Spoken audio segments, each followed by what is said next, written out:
Hello again. So in this podcast, I thought I'd talk about street photography because it's one of those things that I really enjoy looking at photographs taken of people doing their everyday activities, particularly the older ones. So there's something about going back, these days we can easily go back 100 years or more and just look at people doing their thing, maybe in a familiar environment. It might be in a city or even a road that we know really well. And I find something really engaging about that. And I also do personally like a lot of photographers who do street photography. It's not something I do a lot of, but it's something I have done, and have an idea for some projects on that as well that I'd really like to do at some point when I get time. So I thought I'd start by talking about what it is, and then just a few things to think about if you haven't tried street photography. And maybe if you do a lot of street photography, you're very welcome to comment on the video, to drop me a message, give me some feedback. That's all good and very welcome. So street photography is one particular type of photography. It's a particular style, obviously. And a couple of weeks ago, I was talking about macro photography, 3 weeks ago maybe. I do wildlife photography. Also, there's sports photography, landscape, all this kind of thing, portrait. So what makes street photography different? Well, I think the key things are probably, first of all, that you're most of the time shooting candid. And what I mean by that is that your subjects are generally not aware that you're taking their photograph. Now, I'm going to come back to this because this can be a little bit sticky, this area, but I'll come back to this. So generally, you're just taking photographs in the street, and as the name implies, and your subjects won't necessarily be aware of what you're doing. Secondly, there's no posing or no setup as such. So obviously, if you're doing portrait photography, that's extremely posed. Even if you have a style of portrait photography that looks very spontaneous, to get that spontaneity often takes a lot of skill, and it's totally set up. So street photography isn't. This is just people doing their natural thing. What else is different about it? Well, you're kind of running with what you've got, which is also true for other types of photography. So landscape, sport, wildlife, all those kind of things. You're dealing with whatever is going on. So you've got to be ready to grab that photograph. And I think from the photographer's standpoint, there's also that aspect of being ready for anything, but also maybe having ideas about the kind of shots that you would like to get, and also being very open and observing what's going on around you. And here, this is where the visual storyteller aspect of photography that I talk about a lot can come in, because to me, good street photography is not just about people doing their thing, but there can be another layer to it. And you can use suggestion to maybe hint that there's another layer, a story layer to the image that isn't perhaps immediately apparent if you just casually look at the image. So what am I talking about there? There might be some sort of a context. So if you go back in time, it might be people doing their thing when a big war is coming or something like that. So this could be marking the final few days of a particular way of life for that group, that generation of people. It could be before a huge natural disaster. This is another thing that could be going on. And maybe at the time that the photograph was taken, the photographer had no idea what was just on the horizon or heading their way. But this is where, this is what I mean by that extra layer. And I'm sure if you start thinking about it yourself, you'll come up with your own ideas about what potential stories could be there. Now, this doesn't necessarily mean that we know what the story is when we start setting up to take the photograph, but when we take the photograph, we're obviously engaged in that particular time and what's going on. So there will always be some sort of context to what we're shooting based on what's going on in the world or what's going on locally, maybe just in that environment. So this can be another aspect, another layer to the photograph that we are taking. So these are some of the things that perhaps make street photography a little bit different. Now, I'm going to talk about just things I guess really things to think about if you haven't done it before. And I'm going to borrow some ideas I got from another photographer. And in fact, if you go back to probably, I think it was December or maybe January 2022, I did have a chat to a photographer who does a lot of street work, although he tends to shoot nudes in the street. So that was a whole other thing. So check that one out. Okay, so what do you need to think about? Well, first of all, in terms of gear, we actually have a real opportunity today, because if you go back 10, 15 years, maybe a little bit longer, but not that much longer, you would really have been using your normal camera. So let's say it was a 35mm DSLR camera, or you might have been using a compact camera. But either way, you stand out a little bit because you're walking around and you're quite clearly taking photographs of people with what is obviously a camera. These days, though, with smartphones, we've got a couple of great advantages. One is that lots and lots of people walk around looking at their smartphone with their smartphone out. You've got your smartphone zombies that you have to dodge from time to time if you're going down the street. And the second thing is that the quality of smartphone cameras is so much better these days that in some regard at least, these cameras are better. Certainly in some situations, they give you better results and they're easier to use than you would get with a traditional DSLR and maybe even a mirrorless camera, because there are just even the physical differences between them. So it's really easy today to take candid photographs on the street, and most people won't have a clue what you're doing. They'll just assume you're looking at people who hold up the camera. They might be yakking on FaceTime or something, Zoom, whatever it might be. So it's not unusual to see someone holding their phone up and even using the camera. So that means that it's much easier to blend in. And obviously with that kind of candid photography, you want to be pretty much invisible. You want people to ideally not be aware of you and just carry on doing their thing. And the thing that just jumped into my mind there were these very old, I'm sure you will have seen them, but these very old movie reels that are shot of people in the street. And these were shot maybe in the early 1900s, but at a time when few people would have even seen a camera, certainly a movie camera. And people are just stopping and looking at it and staring into the lens and all that kind of thing. So that's kind of the opposite that most people are going for when they start doing street photography these days. So in terms of the gear, the chances are you've already got really good gear that's very well suited to that style of photography. Now, just another thing, if you are beginning, one of the things that puts a lot of people off is taking photographs of people. So I'm going to just handle a couple of things there.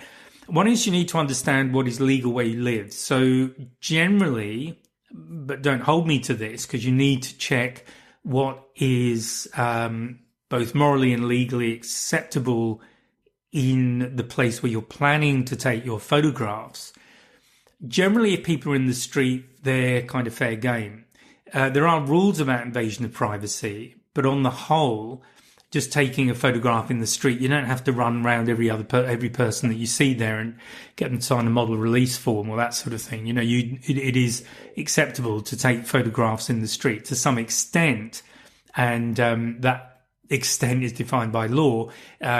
People are kind of fair game. If you're walking in the street, you're in a public environment, and there's generally not a problem with taking pictures of people. Some people might object, in which case I would definitely suggest just respecting their wishes. If they don't want to be photographed, I would just delete the photograph, frankly, and even show them if someone comes up to you and is not happy that you've been taking their photograph. You also need to be aware that certain things cannot be photographed. Now, so the obvious ones are things like military bases, government buildings, that sort of thing in certain countries. So you need to check what the rules are for that. But also, there are certain iconic buildings, and the Sydney Opera House is one. I think the Eiffel Tower is another. And they have basically a copyright on them. So if you are taking photographs of these buildings and you plan to use those images for commercial purposes, you'll find that you could be prosecuted for breach of copyright, because the actual buildings themselves are copyrighted. So the only way you can use those images commercially, legally at least, is to get permission from whoever holds the copyright to that building. So it might sound like a really odd thing, but particularly if you're doing stock photography, and this is where I found this out through doing the stock photography, there is a list of buildings, and I can't remember where you find it, but it's not going to be hard to Google. But there is a list of buildings that you can't use in a commercial photograph without a release form from the owner of the copyright. So just be aware of that. And as I say, just check out what the rules are where you're going. Obviously, some countries are pretty laid back about what you can photograph, but definitely anything military, you do need to be very careful. And there may also be situations where you don't want to be logging your GPS coordinates. So some cameras in the metadata will hold GPS coordinates. Now, I throw that in because it's relevant to, I've seen it somewhere in relation to government buildings. It's also something I'm very conscious of if I'm photographing endangered animals. So rhinos are a good one, because if you're not careful about what metadata is on the photograph that you share to social media, there are unscrupulous people who are able to pull that GPS location data out of the metadata, and therefore they know exactly where, and from the other metadata, when you took the photograph, and that can be used to aid poachers and those sorts of people. So you just need to be conscious, and this is a general thing if you're publishing information on anything that's remotely sensitive, about what information is being published with your image, and how might that be used in, well, certainly in a way that's not very helpful to anyone. So that's an important thing to think about. The other thing is, if you see someone you'd like to photograph them, and I really got this from somebody I met a few years ago now. He does a lot of street photography, and he just basically goes up and asks people, and he'll say, look, I'm a photographer. If you've got a card or a website or something, you can give that to them so they know who you are. They can check you out so that you're totally legitimate. You really are a photographer. And just say, look, I just saw you walking down there. I just loved how you sat with the environment. And would it be okay if I took your photograph? And look, if I take your photograph, I'll certainly show it to you, and I'm happy to send you a copy.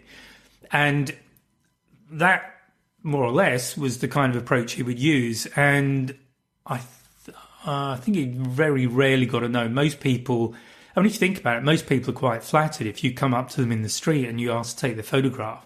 So if you are in that situation, you're not sure what to do, that would be my recommendation. Always go up and ask, and do it in a way where they definitely get a copy of any photographs you take of them, and make sure that you do that. Give them your contact details as well. And I always find that's easier, particularly being an older guy. If I'm talking to a woman, a younger woman particularly, it's far easier, I think, to give my card, and then it's up to her whether or not she gets in touch. But I'll show her what I've shot, and then the ball's in her court. But she knows who I am, so there's no funny business going on of any description there. So that's my suggestion for approaching people. In terms of common challenges that you might get, look, lighting can be an issue, and not just lighting due to weather, but just lighting in certain places. So it might be a bright day, but you're shooting down an alleyway or something like that. So it's kind of normal stuff that you need to contend with when you're doing any kind of photography, really. You just got to, again, it comes back to knowing your camera, the equipment that you're using, knowing what the limitations are, knowing how to adjust it. So, for example, on a smartphone, knowing how to just change the exposure. Most phones work the same. You touch, and the way you do that, if you don't know, in most of them that I'm aware of, you hold your camera up, hold the phone up, so you've got the image on the screen, and just tap the screen, and what you'll see is a little bar comes up, and it normally has a brightness symbol against it, and then you just slide it up and down, and that will change the exposure. So just little things like that. Make sure you know how to do that on your camera. Obviously, if you're using a DSLR, then you'll know how to do that.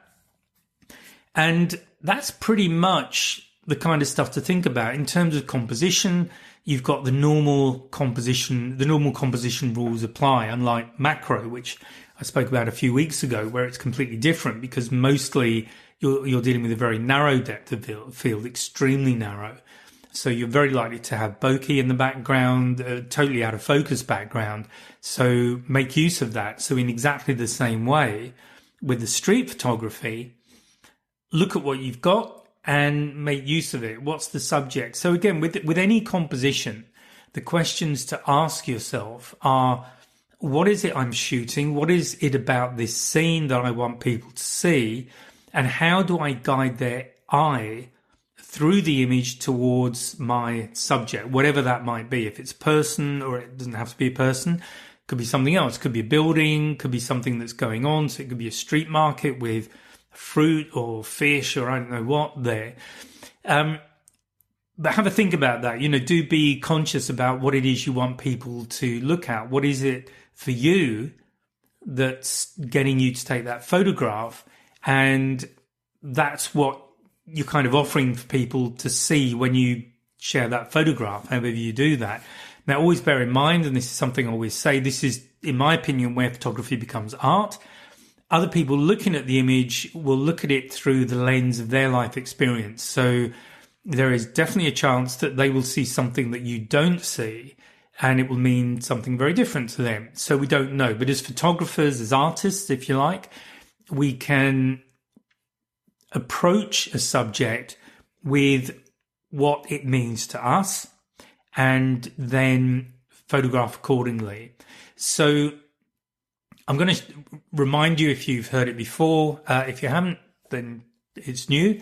But one of the best definitions I've heard of what makes a good photograph is the longer someone spends looking at it, the more engaged they are with it, the better the photograph. So think of how you can use different composition elements to take them on a journey through the photograph. Maybe how you're using the foreground, maybe how you're using the background, where are you putting the subject? Is it dead center? Hopefully not. You've got rule of thirds, which is a really good place to start. If you're thinking about where to place your subject, have a think about it. Apply a little bit of creativity to how you're photographing that everyday scene. And another thing, I guess, to remind you of, it's another thing that I feel is very important for photographers to bear in mind.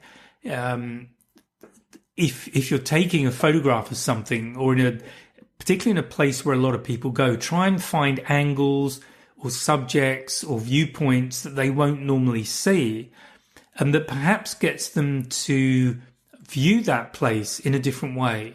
Maybe think about it differently because you've been able to show them a perspective that they wouldn't normally have.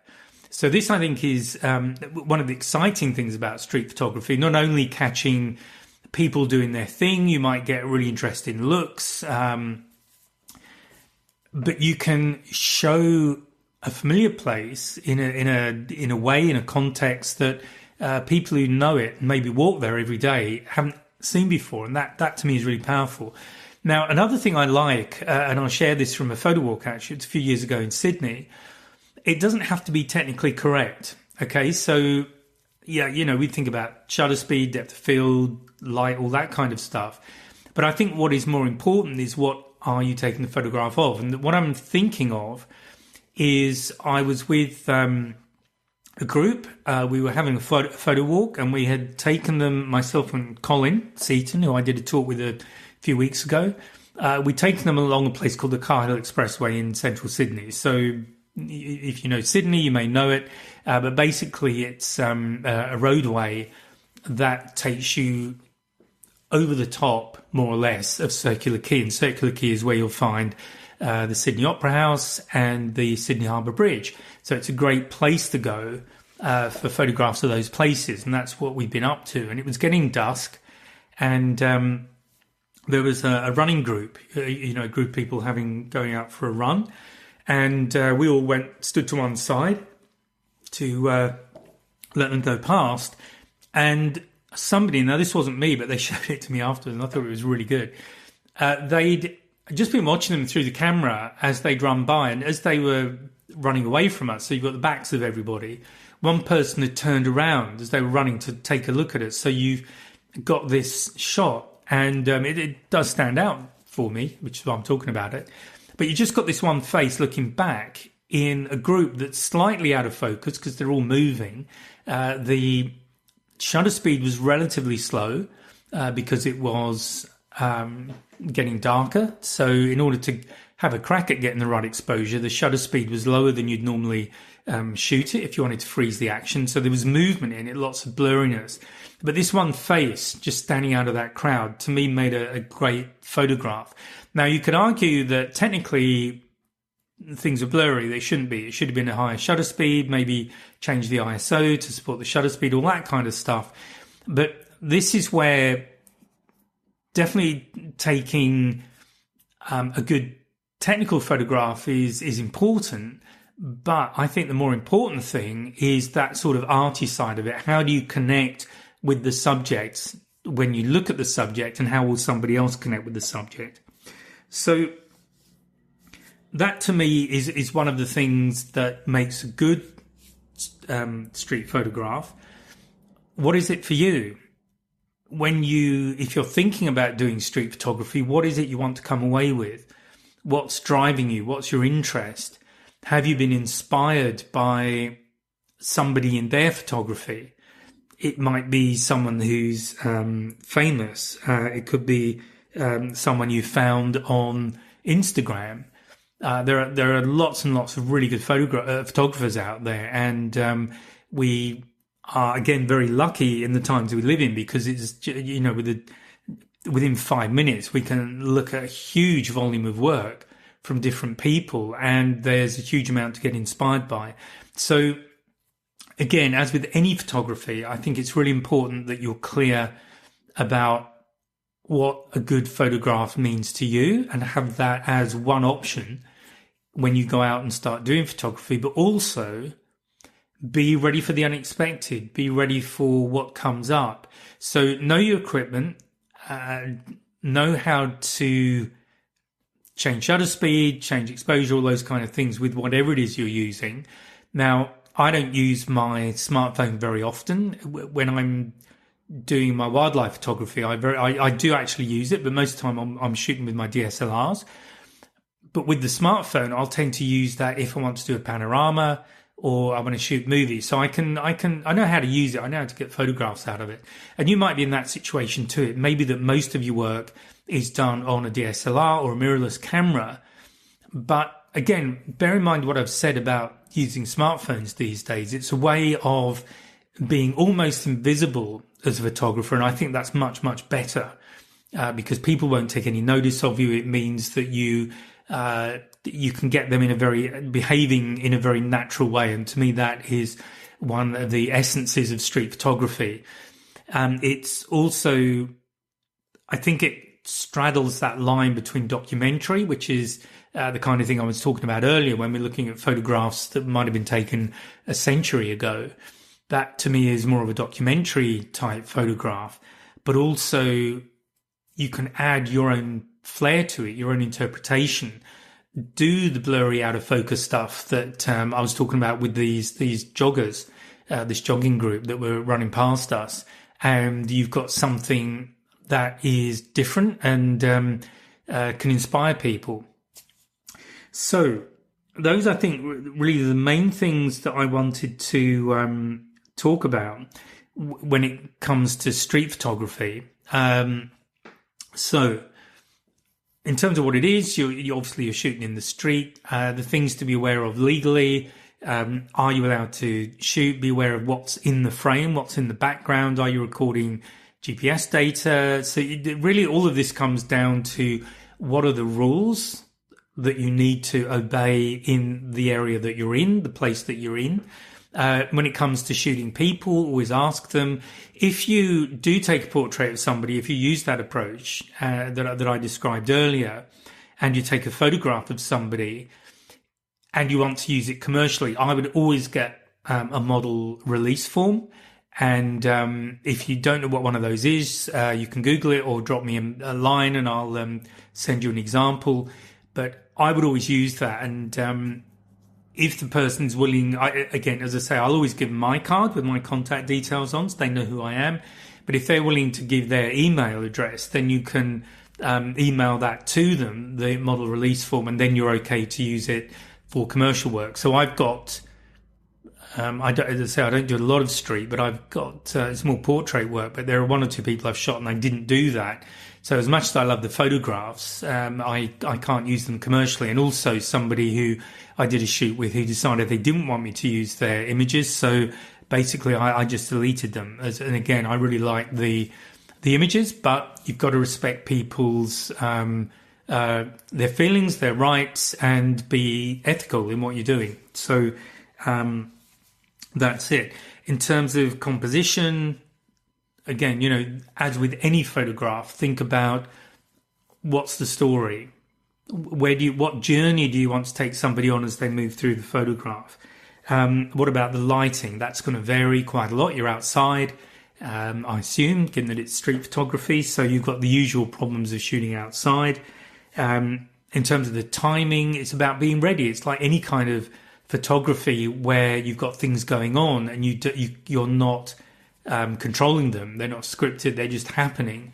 You've got to be ready if something does occur to just grab that photograph, just grab that moment and have it there to use in whatever way you plan to. So I think that's it. Again, if you've got questions or would like any more information, please let me know.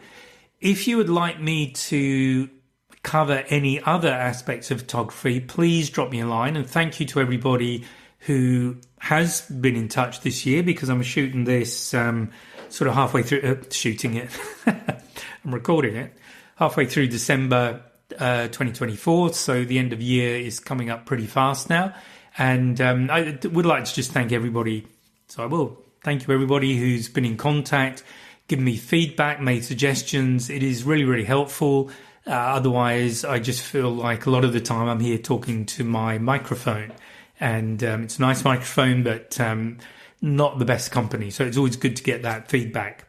So thank you again for your time, and I'll speak to you on the next podcast. Bye for now. Well, we're getting close to the end of another year. So 2024 is starting to come to an end as I record this. So I hope it's been a good year for you. And I hope you get a bit of a break over the coming weeks. Maybe have a cool Yule or whatever it is you celebrate, if you celebrate. I particularly just wanted to record this to thank everybody for their support. The podcast is really growing, and obviously that's down to people listening and hopefully sharing. So I do thank you for that. I particularly want to thank my Patreon supporters because they contribute to what I'm doing financially, which is great because that helps me to keep going. And if you haven't contributed, or if you're thinking about it, don't be shy. That you can. It doesn't have to be a permanent subscription. You can also just buy me a coffee if you've enjoyed the podcast, but everything is appreciated. And I also wanted to remind you that the 2025 calendar, my wildlife calendar, is still available. So you can order those online on the website. So if you go to www.ge.photography, you'll find the calendars there. So whether they're for you, or if you just want to give one to somebody as a present, I think calendars are a pretty good present to go for. And of course, there's also the fine art prints and my online training courses. Now, if you are serious about your photography and you're not ready to commit to a course, and I am giving 100% money back guarantee on those as well. So I'm taking all of the risk on the courses. But there's also challenges you can do for free, like the 14-day challenge. That's there. There's also a PDF you can download that gives you 10 tips to just help your photography. So whatever you're doing over the next few weeks, I hope you enjoy it. And I'll be looking at my plans for 2025, which at this stage I'm hoping to get to Zimbabwe. So I'll keep you informed on that. But whatever you do, I hope you have a great time. And thanks again for your support throughout 2024. So bye for now.